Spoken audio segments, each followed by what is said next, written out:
महाभारत भारत का एक प्राचीन महाकाव्य जो न केवल एक महान युद्ध की कहानी को दर्शाता है बल्कि धर्म, नीति और जीवन के गहरे रहस्यों को भी उजागर करता है। फल की आशा से कामना प्रकट होती है और कामना का तो स्वभाव है असंतुष्ट रहना।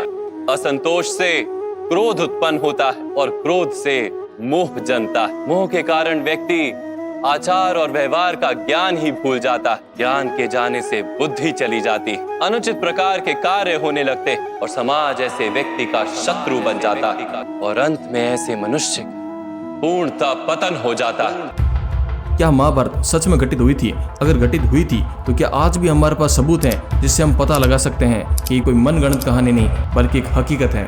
कैसे मिथोलॉजी हो सकते? हम इधर वृंदावन में हैं। वृंदावन में जमुना नदी है, गोवर्धन पर्वत है, नंदीश्वर है, बरसाना है, हर एक जगह इधर है।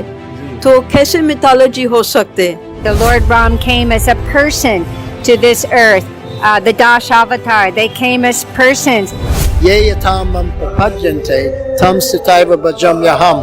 As I approach Krishna, he reciprocates accordingly. We have to take the first step.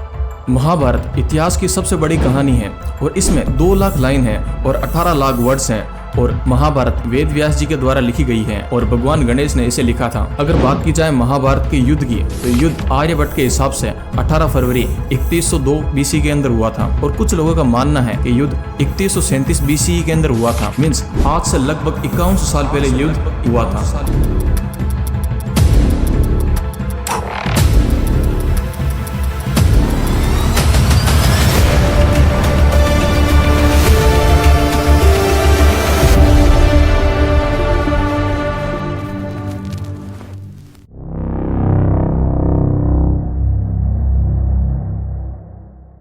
आपको पता है अर्जुन के माता पिता कौन थे?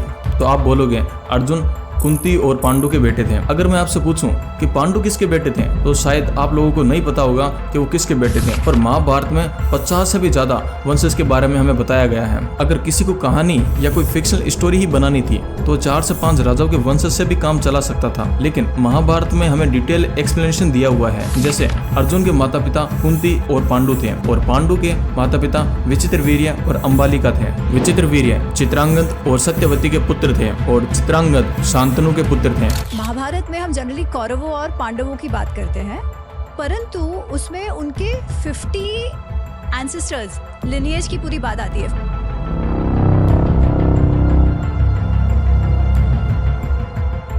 आर्कियोलॉजिकल सर्वे से पहले एक बार द्वारिका के बारे में जान लेते हैं। श्रीमद् भगवत पुराण के 10वें अध्याय के अनुसार कंस का वध करने के बाद भगवान श्री कृष्ण यादव वंश के साथ मथुरा में रहने लगे, लेकिन कंस की मौत का बदला लेने के लिए उसके ससुर जरासंध ने मथुरा पर एक बार नहीं बल्कि 2 बार नहीं बल्कि 17 बार आक्रमण किया है और बार बार हो रहे इन आक्रमणों के कारण केवल मथुरा की प्रजा ही परेशान नहीं थी बल्कि श्री कृष्ण भी दुखी थे। इसीलिए उन्होंने अपनी प्रजा की रक्षा के लिए मथुरा से कहीं दूर जाना ही उचित समझा और वे अपने परिवार और पूरी प्रजा के साथ मथुरा से 1285 किलोमीटर दूर अरब सागर के किनारे जा पहुंचे और उन्होंने विश्वकर्मा को समुद्र के ऊपर एक नगर बनाने का आदेश दिया, लेकिन समुद्र देव की मर्जी के बिना ये पॉसिबल नहीं था। इसीलिए भगवान कृष्ण ने समुद्र देव की पूजा की, जिससे खुश होकर समुद्र देव ने 12 योजन यानी लगभग 153.6 किलोमीटर धरती उन्हें दे दी। इसी भूमि पर भगवान विश्वकर्मा ने विशाल द्वारका नगरी का निर्माण किया। ये एक ऐसी नगरी थी जो आज की वेल प्लान सिटीज को भी मात दे सकती थी। ऊंची दीवारें, बड़े दरवाजे, बगीचे, तालाब, सोने के महल, सब कुछ बेहद ही खूबसूरत तरीके से बनाया गया था और इसी नगर के बीचों बीच था श्री कृष्ण का महल जो बहुत ही आलीशान था। कुछ समय बाद कौरवों और पांडवों के बीच में युद्ध होता है और इस युद्ध के अंदर श्री कृष्ण अर्जुन के सारथी बनते हैं और 18 दिन चले इस भीषण युद्ध में पांडवों की जीत होती है और यहीं से शुरुआत होती है खूबसूरत नगरी द्वारका के सर्वविनाश की। दरअसल महाभारत के अनुसार माता गांधारी ने जब अपने 100 पुत्रों के शव देखे तो ये दुख सह न सके। श्री कृष्ण को अपने बेटों की मौत का जिम्मेदार ठहराते हुए उन्हें श्राप दिया कि जैसे उसके वंश का विनाश हुआ है ठीक वैसे ही 36 साल बाद तुम्हारा भी वंश का विनाश हो जाएगा।